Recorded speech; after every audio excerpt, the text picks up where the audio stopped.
बिस्मिल्लाहिर्रहमानिर्रहीम। पिछले 2 लेक्चर्स में हमने क्या पढ़ा, आइए एक मरतबा रिवाइज करते हैं।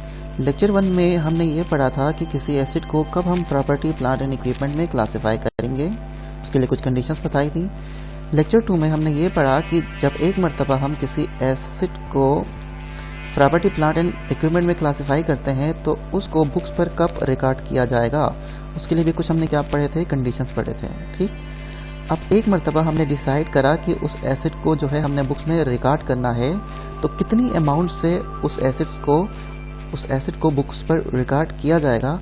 आज के लेक्चर में हमने वो अमाउंट जानना है, उस अमाउंट के बारे में पढ़ना है। तो अल्लाह का नाम लेके चलें, लेक्चर स्टार्ट करते हैं। इसे कहते हैं इनिशियल मेजरमेंट। इनिशियली किसी भी एसिड को मेजर किया जाता है, इनिशियली किसी भी एसिड को रिकॉग्नाइज किया जाता है या मेजर किया जाता है at its cost. Initially cost per किसी भी एसिड को क्या किया जाता है, मेजर्ड किया जाता है। ठीक है, अब कॉस्ट में क्या क्या चीज़ें शामिल हैं। कॉस्ट में वो सारे खर्चे शामिल हैं जो कि एसिड को वर्किंग कंडीशन में लाने के लिए क्या होते हैं, इन्वॉल्व होते हैं।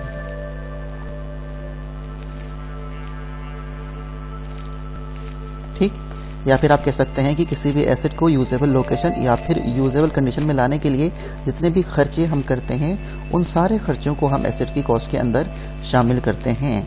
इसी तरह कुछ क्या है, इनिशियल कैपिटल कॉस्ट है, उसको भी हम उसको भी हम क्या करते हैं, एसिड की कॉस्ट के अंदर शामिल करते हैं। फॉर एग्जाम्पल, आप जो है एक एसिड ला रहे हो, ठीक है ना, जहाँ पे एसिड है, जैसे किसी शॉप पे है, तो उस एसिड को लाने तक के खर्चे, delivery cost, installation, site preparation,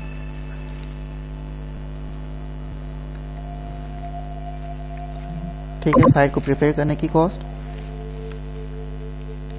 ETC। ठीक, आप इस इनिशियल कैपिटल कॉस्ट को आप क्या करते हो, इसको भी आप एसिड की कॉस्ट के अंदर शामिल करते हो। ये हो गई 2 चीजें। इसको आपने याद रखना है कि वो सारे खर्चे जिसके बगैर एसिड चल नहीं सकता, ठीक, उन सारे खर्चों को आपने क्या करना है, कैपिटलाइज करना है। उनमें क्या क्या आ सकते हैं, डिलीवरी कॉस्ट आ सकती है, साइट प्रिपरेशन कॉस्ट आ सकती है, इंस्टॉलेशन कॉस्ट आ सकती है, अच्छा जनाब, टेस्टिंग की कॉस्ट आ सकती है। इसके अलावा क्या आ सकते हैं, नॉन रिफंडेबल टैक्सेस आ सकते हैं। ठीक है, नॉन रिफंडेबल ड्यूटीज। ठीक, अच्छा, देन और कौन सी कॉस्ट कैपिटलाइज होंगी, वो सारी कॉस्ट जो कि क्या हैं, डायरेक्टली एट्रीब्यूटेबल हैं। ठीक है, यानी वो सारी कॉस्ट जो कि इस एसिड की वजह से आई हैं, जैसे कि ये जो नॉन रिफंडेबल टैक्सेस हैं, इसको भी हम क्या करेंगे, एसिड की कॉस्ट के अंदर इंक्लूड करेंगे। ठीक, इसके अलावा और कौन कौन सी कॉस्ट और कौन कौन से जो खर्चे एसिड की कॉस्ट के अंदर शामिल होंगे, तो वो आपके पास एक खर्चा है बोरोइंग कॉस्ट। ठीक, अब बोरोइंग कॉस्ट क्या है, किस तरह शामिल होगा, इसको हम स्टडी करेंगे जब हम IS 23 को पढ़ रहे होंगे।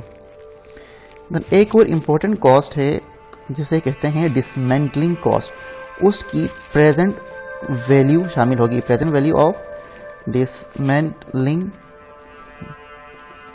कॉस्ट को भी हम क्या करेंगे, इस एसिड की कॉस्ट के अंदर शामिल करते हैं। चलिए एक एग्जांपल देखते हैं, उससे ये चीजें समझ में आएंगी। फॉर एग्जाम्पल, एक एसिड है, उसको हमने परचेज किया है शॉप से, तो उसकी जो है हमने परचेज कॉस्ट कितनी है, 100,000, यानी ये पैसे हमने पे किया है, इतना खर्चा लगा है शॉप से घर तक लाने के लिए, वो है 20,000। अच्छा, जब घर पे पहुंच गया तो जहाँ पे हम लगा रहे थे, ठीक है ना, तो साइट प्रिपेयर करने की फॉर एग्जाम्पल कॉस्ट आई जो है 25,000। ठीक, कुछ हमें जो है नॉन रिफंडेबल टैक्सेस पे करने पड़े, उसको भी यहाँ पे शामिल करेंगे।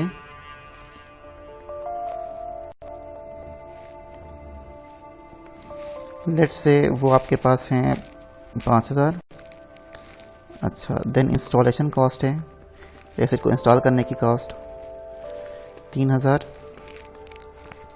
सपोज करते हैं जो बोरोइंग कॉस्ट है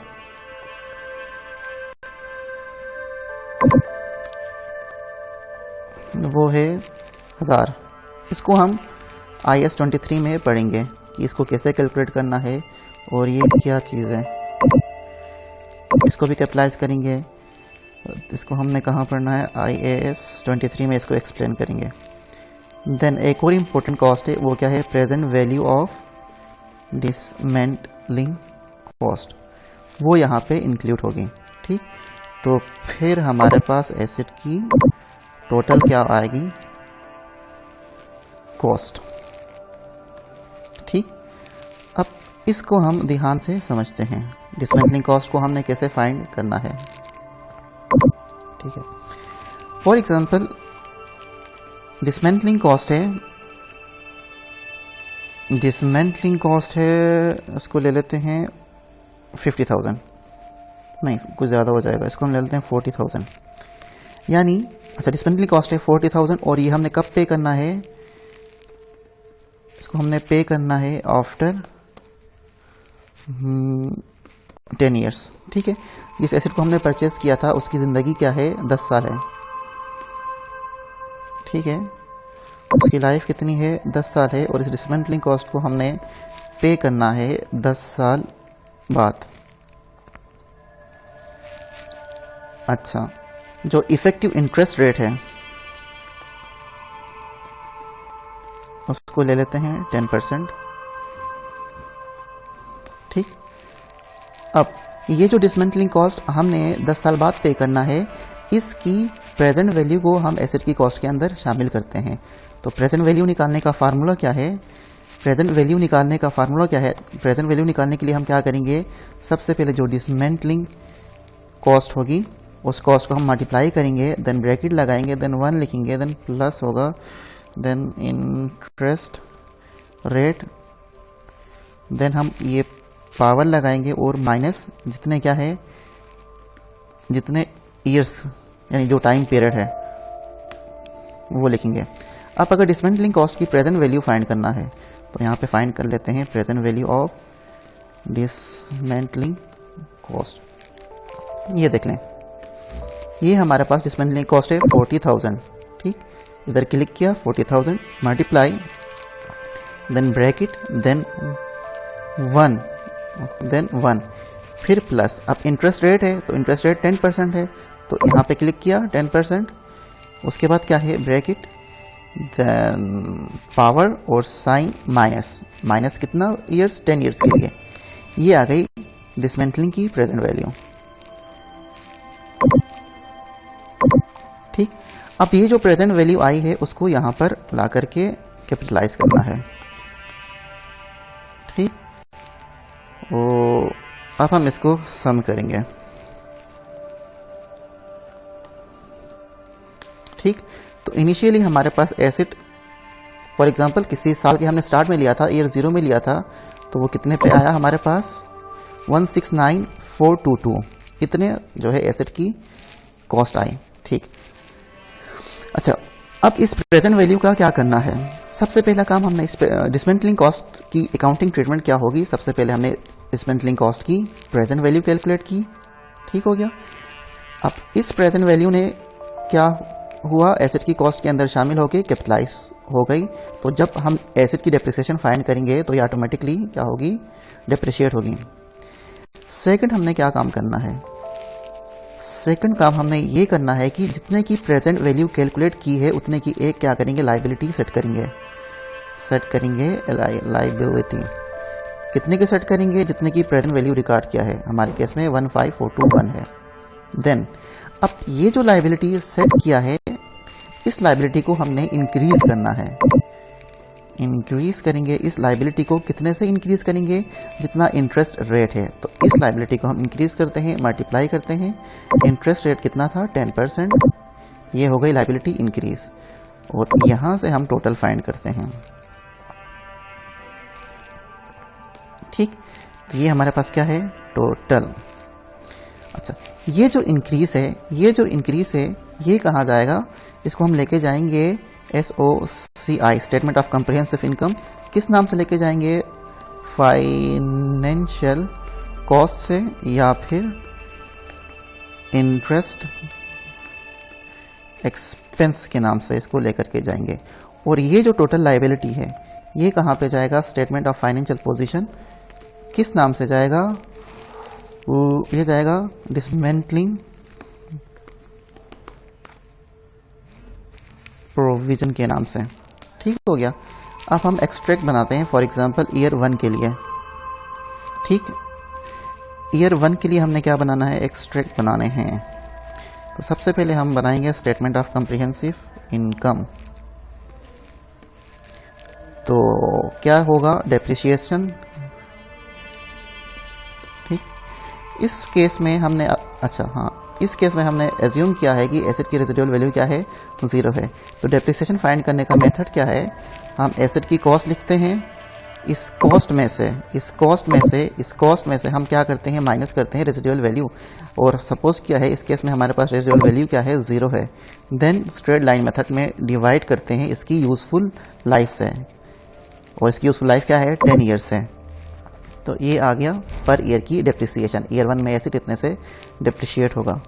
यहाँ पे मैं लिख भी देता हूँ, स्ट्रेट लाइन मेथड डेप्रिसिएशन का फॉर्मूला क्या है, यूजफुल लाइफ ऑफ एसेट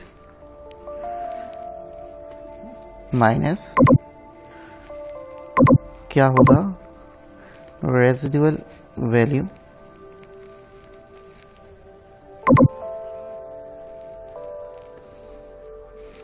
इसको हम डिवाइड करेंगे इसकी, नहीं क्या लिख रहा हूँ यार, यह यूजफुल लाइफ नहीं, यहाँ पर हम लिखेंगे कॉस्ट ऑफ एसेट। ठीक है, जो कि हमने कैलकुलेट की थी, उसको डिवाइड करेंगे किससे, यूजफुल लाइफ से। तो ये कॉस्ट का फार्मूला, ये डेप्रिसिएशन आ गया। तो फर्स्ट ईयर में डेप्रिसिएशन इतने से चार्ज करेंगे। देन मैंने कहा था कि आपने क्योंकि प्रेजेंट डिसमेंटलिंग कॉस्ट थी, तो डिसमेंटलिंग कॉस्ट की हमने प्रेजेंट वैल्यू कैलकुलेट किया था। ठीक, और जितने से इंक्रीज हुआ था जो लायबिलिटी हमने सेट की थी, वो जितने से इंक्रीज हुई थी उसको हम लेके आ गए थे कहाँ पर, स्टेटमेंट ऑफ कॉम्प्रिहेंसिव इनकम में एज फाइनेंस कॉस्ट। इसको आप इंटरेस्ट भी बोल सकते हैं। तो और ये कितना है, इतना है। ठीक हो गया, और कुछ नहीं है। तो अब अगर हम देखें तो डेप्रिसिएशन भी एक्सपेंस है, फाइनेंस कॉस्ट भी एक्सपेंस है, तो इसने क्या किया, प्रॉफिट को रिड्यूस्ड करा, कितने से, इतने से। नेक्स्ट हमारा बनाते हैं स्टेटमेंट ऑफ फाइनेंशियल पोजीशन। अब स्टेटमेंट ऑफ फाइनेंशियल पोजीशन में हमारे पास क्या है, एसेट्स हैं। ठीक है, एक एसेट है, एसेट्स हैं। सपोज हमने जो एसेट लिया है वो हमारे पास क्या है, मशीन थी। तो अब चूंकि बैलेंस शीट पर हम एसेट को कॉस्ट पर रिकॉर्ड नहीं करते हैं, अकॉर्डिंग टू कॉस्ट मॉडल हम एसेट को रिकॉर्ड करते हैं कॉस्ट माइनस उसकी accumulated depreciation, that is net book value पे रिकॉर्ड करते हैं। तो एसेट की कॉस्ट तो हमने फाइंड की, वो कितनी है, 169,422। इसमें से हम क्या करेंगे, माइनस करेंगे। ये मैंने माइनस का साइन लगाया है। ठीक, इसमें से माइनस करेंगे क्या, डेप्रिसिएशन। तो क्या डेप्रिसिएशन है, ये 16942। तो ये एसेट नेट बुक वैल्यू पे खड़ा हुआ। तो ये लिखते हैं कि नेट बुक वैल्यू क्या होती है, एसेट की जो कॉस्ट होती है उसमें हम क्या करते हैं, एक्यूमुलेटेड डेप्रिसिएशन माइनस करते हैं। तो आपके पास बैलेंस शीट पे एसेट ने नेट बुक वैल्यू पे आना होता है, तो वो अमाउंट शो होती है। देन दूसरा क्या आता है, लायबिलिटी को हम लिखते हैं बैलेंस शीट में। ठीक है, अब लायबिलिटी के भी दो पार्ट्स हैं, एक है नॉन करेंट लायबिलिटीज,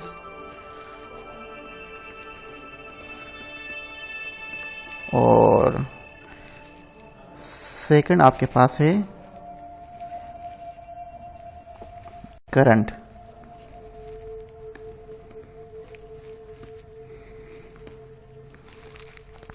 अच्छा, करंट लायबिलिटी वो लायबिलिटी है जो कि आपने विद इन 1 ईयर पे करना है, नेक्स्ट ईयर पे करना है। ठीक, और 1 साल से ज़्यादा टाइम पीरियड के बाद जितने भी लाइबिलिटीज आपने पे करनी है वो है नॉन करेंट लाइबिलिटी। देखें अब इसकी बात करते हैं, किधर गया ये अपना, हाँ ये टोटल जाएगा डिसमेंटलिंग प्रोविजन, ये डिसमेंटलिंग प्रोविजन 16963। चलें फिलहाल आसानी के लिए इसको हम करंट और नॉन करंट में क्लासिफाई नहीं करते, ठीक। तो अब प्रोविजन फॉर डिसमेंटलिंग लाइबिलिटी कितने से रिकॉर्ड होगी, ये रिकॉर्ड होगी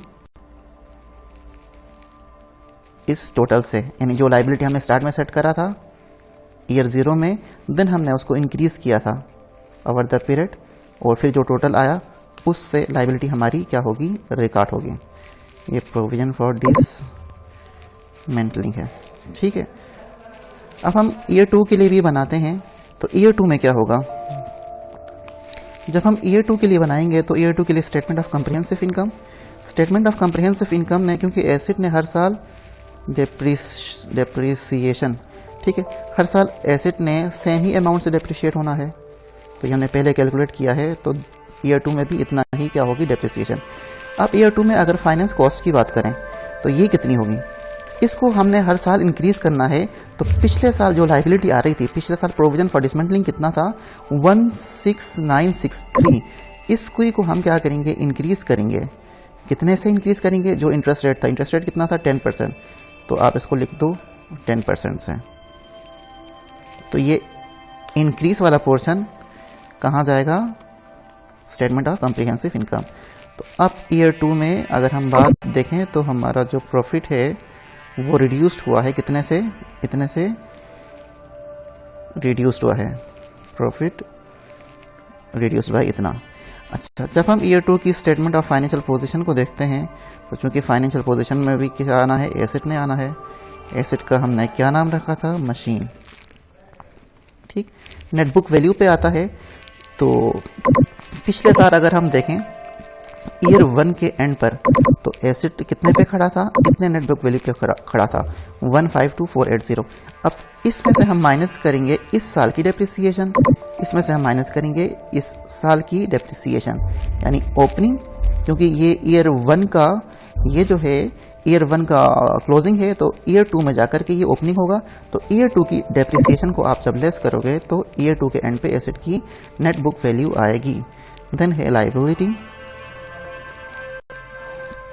लाइबिलिटी के लिए क्या होगा, देखें क्या थी अपनी, हाँ डिसमेंटलिंग प्रोविजन थी, ठीक है, डिसमेंटलिंग प्रोविजन थी। तो अब देखें डिसमेंटलिंग प्रोविजन, ये जो प्रोविजन थी, ये साल के स्टार्ट में थी, ठीक।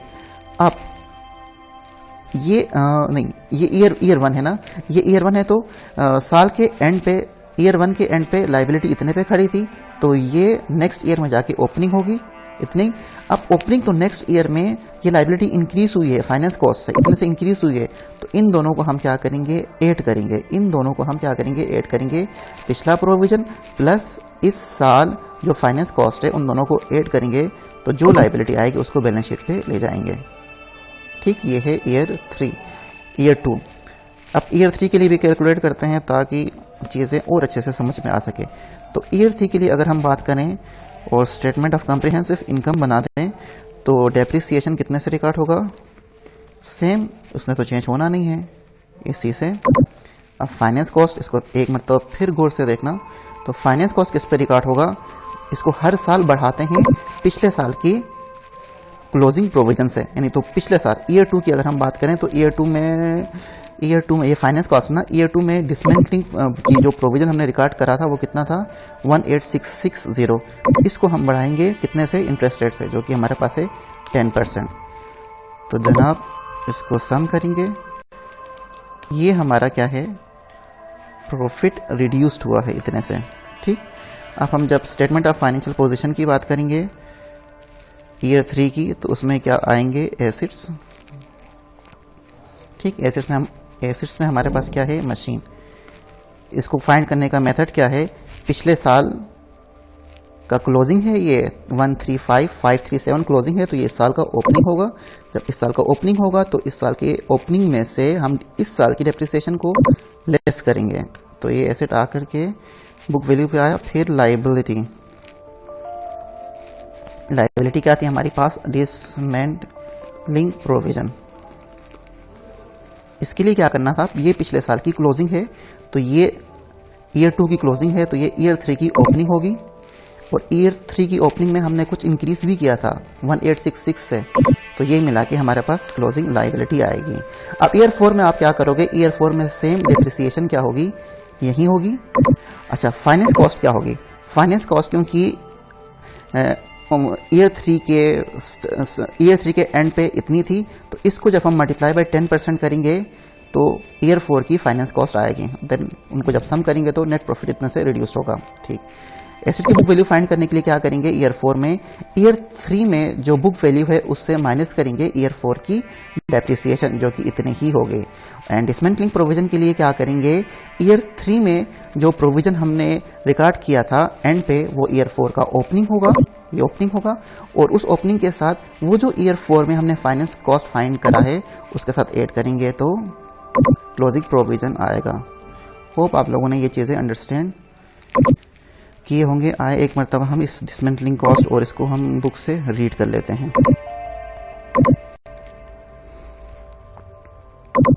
ठीक है, initial measurement. An item of property plant and equipment should be initially measured at its cost. Cost पे मेजर करेंगे। कॉस्ट में क्या क्या चीजें शामिल है? Cost include all cost involve in bringing the asset into working condition, यानी asset को वर्किंग कंडीशन में लाने के लिए जितने भी खर्चे लगते हैं वो एसेट की कॉस्ट के अंदर शामिल होंगे। Include in this initial cost capital cost such as the cost of site preparation, delivery cost, installation cost, borrowing cost, ये सारी चीजें कॉस्ट शामिल है। और इसको हमने बोरोइंग कॉस्ट को IAS 23 के अंदर हमने समझना है। ठीक, अच्छा इसको थोड़ा सा बाद में करें। अच्छा, इसको पढ़ लेते हैं। Expense items. अच्छा, जो ट्रेनिंग कॉस्ट है, जो वारंटी कॉस्ट है, इन कॉस्ट को हम क्या करते हैं? एक्सपेंस आउट करते हैं, एसेट की कॉस्ट के अंदर शामिल नहीं करते। डिसमेंटलिंग कॉस्ट को पढ़ लेते हैं क्योंकि हमने इसको थोड़ा सा अच्छे से सॉल्व किया था। तो डिसमेंटलिंग कॉस्ट के लिए क्या करना है? The present value of these cost should be capitalise. सबसे पहले हमने क्या करना है? डिसमेंटलिंग कॉस्ट के लिए प्रेजेंट वैल्यू कैलकुलेट करनी है। ठीक, जो कि हमने कहाँ पे कैलकुलेट की थी? जिन्ना पे हमने कैलकुलेट की थी, यहाँ पे इधर गया, एक मिनट, यहाँ पे हमने क्या किया था? प्रेजेंट वैल्यू कैलकुलेट किया था इस डिसमेंटलिंग कॉस्ट का। ठीक, जब डिसमेंटलिंग कॉस्ट की प्रेजेंट वैल्यू कैलकुलेट की तो क्या करेंगे? With an equivalent liability setup, फिर एक लाइबिलिटी को भी सेट करेंगे। ये देखें, जितने की प्रेजेंट वैल्यू थी उतने की एक लाइबिलिटी को हमने क्या किया? सेट किया। ठीक, the discount on the liability would then be unwound over the period until dismantling costs are paid. This means that the liability increases by interest rate each year. हमने क्या करना है? अब इस लाइबिलिटी को हर साल इंक्रीज करना है, और इस इंक्रीज करने का एक और नाम है। जब आप लाइबिलिटी को हर साल इंक्रीज करते हो तो इसको कहते हैं अनवाइंडिंग ऑफ डिस्काउंट भी बोला जाता है। यहाँ देख लेते हैं, अनवाइंडिंग ऑफ डिस्काउंट। ये क्या हो रहा है? Unwinding of discount. ठीक, अब पढ़ लेते हैं। अच्छा, this means that the liability increases by the interest rate each year with the increase taken to the finance cost in the statement of profit and loss. और ये जो इंक्रीज हुआ उसको हमने कहाँ पे लेके जाना है? स्टेटमेंट ऑफ कंप्रिहेंसिव इनकम यानी प्रॉफिट एंड लॉस में लेके जाना है, जो कि हम लेकर के गए हैं। तो ये डिसमेंटलिंग कॉस्ट की ट्रीटमेंट थी। अच्छा, अब कुछ कॉस्ट को हमने क्या करना है? कुछ कॉस्ट को हमने शामिल नहीं करना है। कुछ कॉस्ट को हमने एसेट की कॉस्ट में शामिल नहीं करना है। वो कॉस्ट कौन कौन से हैं? लिख लेते हैं। These cost should not be included. Cost of assets, तो इनको क्या करना है? सिंपली एक्सपेंस आउट करना है। तो वो कौन कौन से कॉस्ट हैं? Staff training cost. ठीक है, स्टाफ की ट्रेनिंग के ऊपर जो आप खर्चा करोगे उसको आपने एक्सपेंस आउट करना है। इसी तरह एबनॉर्मल लॉसेस, जितने भी एबनॉर्मल लॉसेस हैं उन सबको भी क्या करना है? एसेट की कॉस्ट के अंदर शामिल नहीं करना है। ये कहाँ पे जाएंगे? प्रॉफिट एंड लॉस में जाएंगे। अच्छा, एक और चीज, आप जो प्रोफेशनल के लिए फी पे करते हो, ठीक है ना, प्रोफेशनल फीस, उसको आप एसेट की कॉस्ट के अंदर क्या करते हो? शामिल करते हैं। प्रोफेशनल फीस को एसेट की कॉस्ट के अंदर शामिल किया जाता है, लेकिन स्टाफ ट्रेनिंग की कॉस्ट को शामिल नहीं किया जाता है। रीजंस ये हम बाद में पढ़ लेंगे, क्योंकि ये हमारी जो है इसके ऊपर कंट्रोल नहीं होता है स्टाफ पर, वो कभी भी हमें छोड़ के जा सकते हैं, इसलिए हम उसको जो है कैपिटलाइज नहीं करते हैं। होप आप लोगों ने इसको समझ लिया होगा। आज के लेक्चर के लिए इतना काफ़ी है। अल्लाह हाफिज़। जाते जाते मैं आपको बताऊं कि नेक्स्ट में हम क्या स्टडी करेंगे। नेक्स्ट में हम ये इलस्ट्रेशन को सॉल्व करेंगे। अच्छा नहीं, ये तो हमने कर ही लिया है, हो जाएगा आपसे। टेस्ट योर अंडरस्टैंडिंग नंबर 1 को हम सॉल्व करेंगे।